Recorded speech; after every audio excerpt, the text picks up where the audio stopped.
Good morning, everyone. It's Thursday, October 2nd, 2025.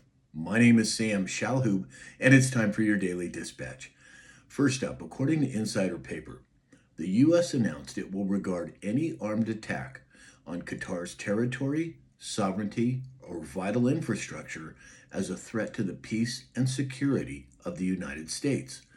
Wasn't it Israel that just attacked some of their enemies in Qatar? Who's being saved for last?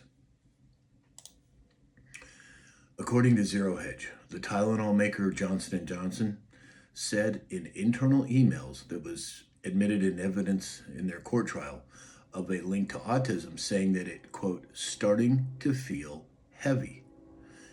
How many other manufacturers are going to start to feel that heaviness? Walmart said on Wednesday that it plans to remove synthetic food dyes and 30 other ingredients, including preservatives, artificial sweeteners, and fat substitutes from its store brands sold in the United States by January of 2027. My guess is it'll probably happen quicker than that. According to CNBC, the Trump administration froze $18 billion in New York City infrastructure projects. The funding freeze for New York City came on the first day of the shutdown of the federal government. Now, how many other superfluous fundings are going to be cut back or eliminated? Well, your guess is as good as mine. I'd love to know what you think, but I think there's going to be quite a bit being pared back during this time of shutdown. Yesterday, Homeland Security posted on X at 2:17 p.m. and they simply said this: now arrives the hour of action. Now, I'm not sure what to make of it. I would love to hear what you think about this, but it seems a little ominous. Now arrives the hour of action. Let me know what you think about it in the comments. I'm very curious to see what everyone's thinking. This next story, thank you to Mega Dave for sending this over to me. As you know, he's on our live show and he is a farmer.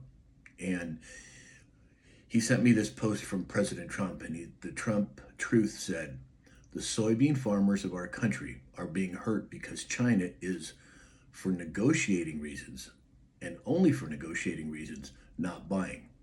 We've made so much money on tariffs that we are going to take a small portion of that money and help our farmers. Bravo, President Trump.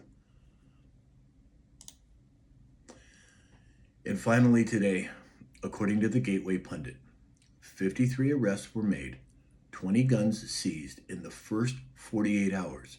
This is in Memphis, National Guard and federal agent deployment. And there's multiple cities that this is happening in. At least that's what the narrative is saying.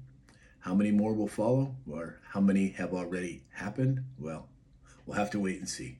So that's all we have for today. If you'd like to know, don't forget, we will be going live today at 9 a.m. Pacific time on TikTok, X, Rumble, YouTube, and Facebook. We had some technical issues yesterday, but we're working on them now. So hopefully you can join us. And in the meantime, I hope you have a great day, and we'll talk again soon.